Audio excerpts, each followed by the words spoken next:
这个前2天，消防员穿制服去买便当的相片，引发着讨论。这嘛，互第一线的救援人员想起着6年前2月初6的花莲大地震，当时因去救灾，经过素食店真枵，但是规身躯拢真垃圾，无人敢入去。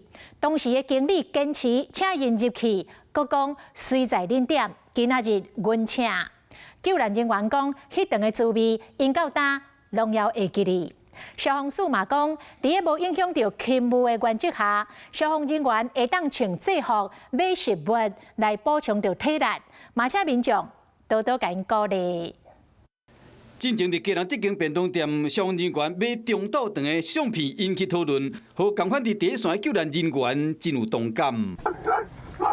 2018年花莲0206大地震，纷纷喙提倒去，当时救援人员甲搜救犬起去救人，因果是拢无眠无日。有救援人员写文章讲，因半路经过出名素食店，巴肚真枵，抑过规身躯真垃圾，无人敢入去。这时店经理坚持请因入去坐，佮讲凊彩店今仔日原请，边仔个民众主动提出2000块。救援人员讲，迄顿的滋味到即马还会记住，因为互人真感动。警消医护这些工作，因为有很多突发状况，会导致我们在正常吃饭时间不能吃饭。在大型天灾来临的时候，消防队要自己去买饭，这是不是代表消防局的后勤机制根本就没有照顾到这个人？消防署嘛，伫1806年发布公文，讲伫无影响勤务原则下，消防人员会当穿制服买物件来食，补充体力，执行任务。